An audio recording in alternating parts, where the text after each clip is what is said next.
maybe 3/4 of a mile or so, and it was right next to a firehouse, and whenever the firemen were called out, they would blow the whistle, which would make us all jump. And if you were writing with ink, in those days, the pen, you dipped it in a bottle of ink, and then it sort of dripped off the end, and if you were writing and you jerked the pen, while you make a blob on your paper and have to start all over. So whenever the fire whistle blew, we would ruin our papers. And our school was right opposite our church, which was the first Presbyterian church in Union, and it had been there since the Revolution. And I remember that they said that at the time of the Revolution, the minister's wife got shot to death, and they had a big cemetery with a lot of old headstones there.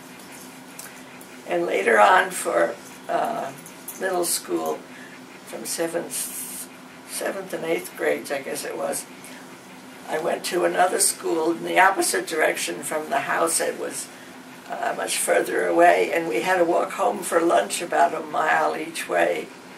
But we walked through an apple orchard, and I think a lot of the apples got eaten one way or another.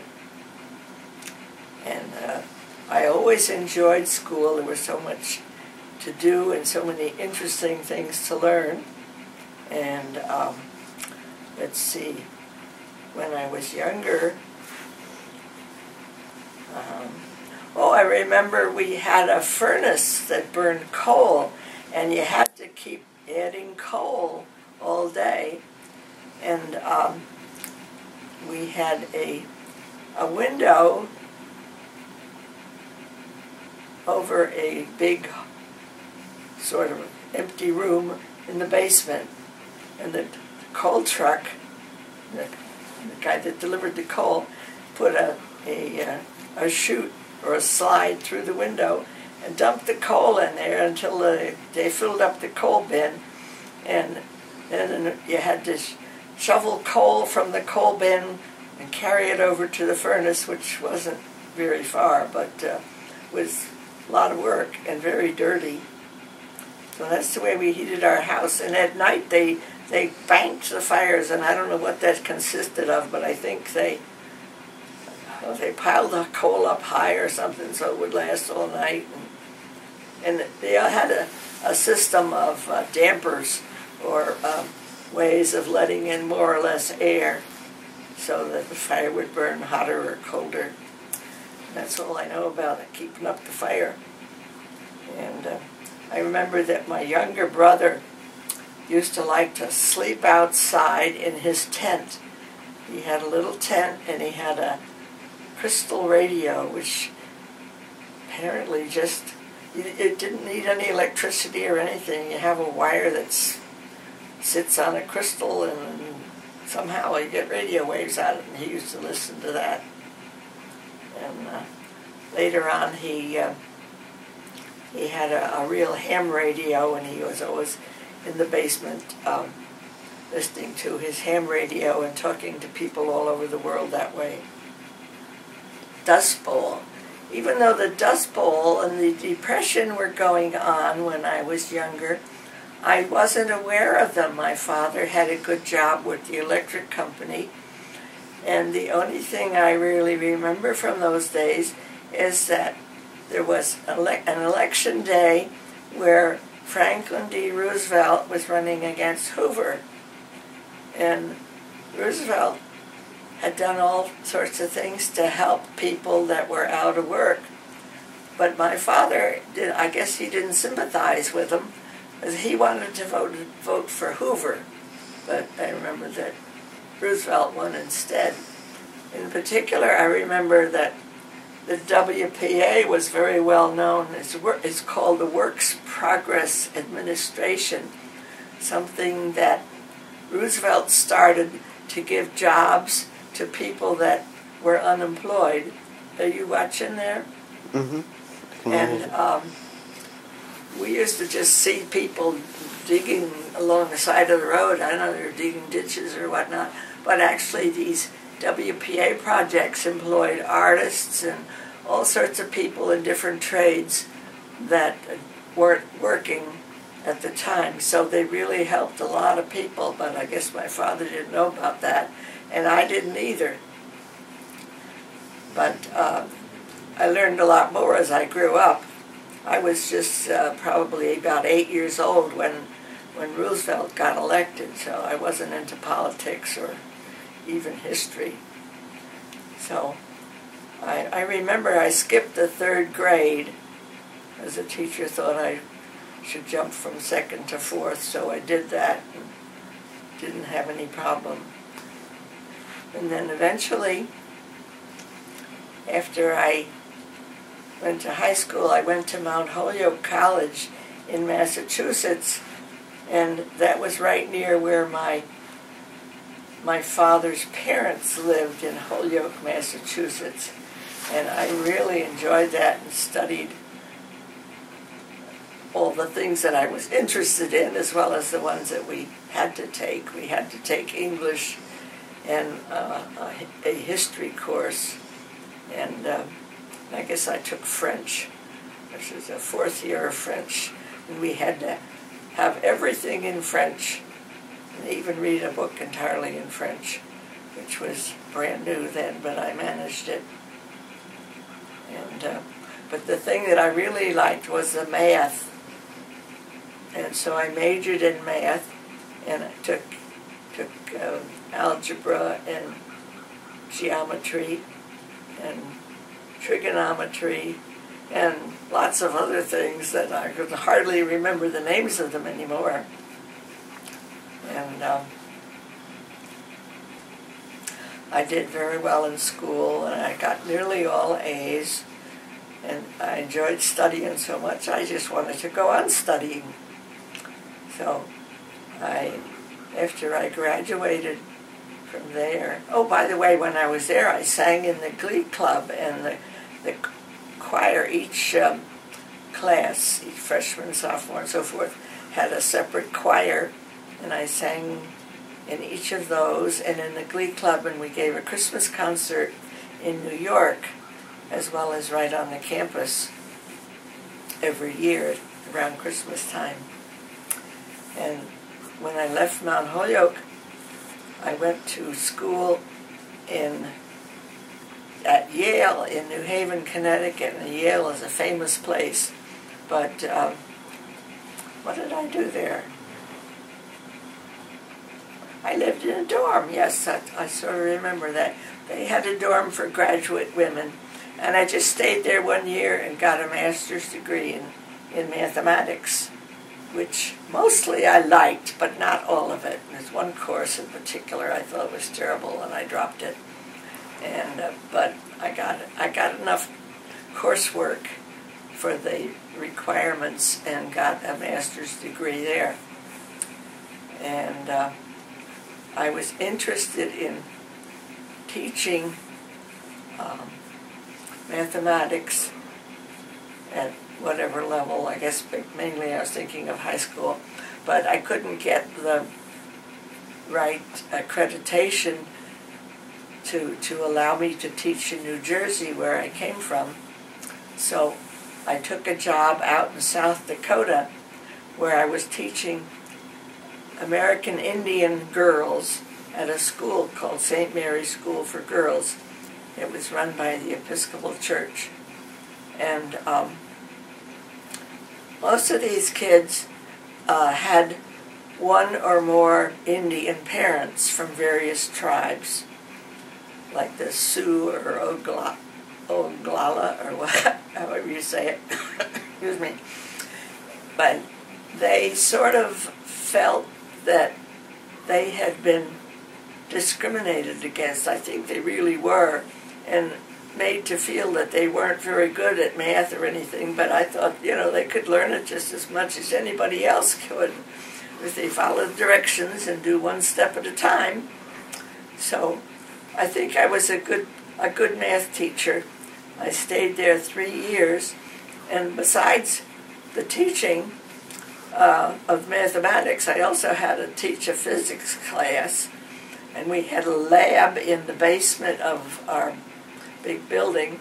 And I remember once there was a rat ran through the classroom in the middle of a class.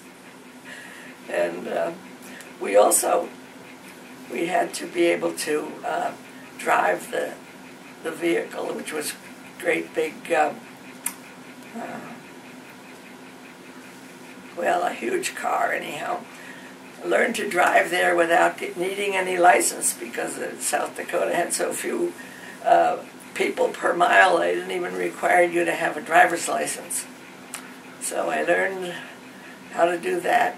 Also, we learned how to cook for a crowd, and we often made bread in a great big, well, it's like a eggshell, half an eggshell shaped bowl, which was about 3 feet wide, and you made just tons of bread. And remember, we made a trip once to see a dam being built further out in South Dakota. I don't even remember the name of it now, but we took because the bread had to get kneaded down, and it would expand too much if you just left it home. We took the big bowl with us on our trip, and we had to be punching the bread down so it wouldn't get too big. And I remember once they had a convocation, which was sort of like a camp out for all of the Indian churches in South Dakota. And we went to this and camped out in a tent. And I remember we made coffee from the river water. This is the Missouri River. And I thought that was funny to make your coffee out of river water. But I guess by the time you added the coffee, it didn't matter what color the water was to start with. And you also, getting boiled up, it probably killed off the germs there. And let's see. I'm not sure when Truman ran for president, but he was the first president that I voted for. I probably was 21 or 22 by then. And after I left St. Mary's, I went back to school at Brown University thinking I was going to get a PhD in math, but instead I met my husband, whose name is Edward Forrest Moore. And at the end of that year, we got married, and he graduated with a PhD in applied mathematics. And I kept house for him, and we moved to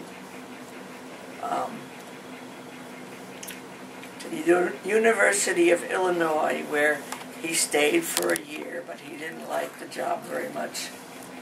And he was supposed to be doing research there, but I guess it didn't work out.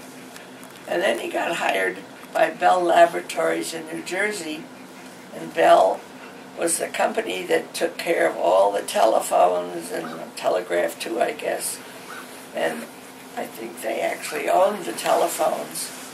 And he was doing research and coming up with good ideas about the telephone business. And one thing that he got a patent for was finding the shortest path through a maze. All these various wires running every which way to connect various telephones in the whole country. Sometimes, I guess it was hard for the telephone company to know how to send their signal, the electric current, which path to take to get to from one place to another. So he solved the problem theoretically so they would know. And I think some other countries even adopted it. And I don't understand any more about it than that. Well, let's see now. Where was I? we got married in a little Episcopal church in Union, New Jersey, which wasn't my home church, but I had become an Episcopalian as of then. And when we moved back to Union, no, we didn't move to Union, we moved to Morristown, New Jersey, where we lived in an apartment building that was right opposite Washington's headquarters, where George Washington had lived and probably in tents during the Revolutionary War. Finally, I had another girl about 9.5 years later, and her name was Martha. Martha Chapin Moore. Her Chapin was one of her grandmother's maiden name, so she's carrying on the family name. And the interesting thing about that is that there is a statue of a Deacon Samuel Chapin, who was a very early settler of Massachusetts. And there's a statue of him in Springfield, Massachusetts, and he is my 7th great-grandfather, so he would be Martha's 8th great-grandfather. That would mean he was a great-great-great-great-great-great-great-great-grandfather. So, and I guess for Aaron it would be 9 greats. Great-great-great-great-great-great-great-great-grandfather. And I went to see it once. And so he's related to a famous person. I think he had a lot to do with settling in Massachusetts. I don't know whether he came over on the Mayflower or not, although I sort of think, since I did trace ancestors back to England and then France, that they probably came over very early at least. Well, anyhow, Martha, she married, what's her dad's name now? Michael Mallet, and they had a son named Aaron. Is just Michael your middle name? Yes. Michael, Aaron Michael. You got your dad's middle name, Mallet. And he is now 15 years old and getting taller than me already. I'm only 5 feet tall and 1/2 an inch, and that's all I grew. I mean, I used to be 5'1", but I'm shrinking. And I enjoy living at Oakwood very much. And I guess history was not my favorite subject, or even something that I could do very well, but I think it's interesting when you read historical novels and learn more details about it. So I'll sign off for now. Bye-bye.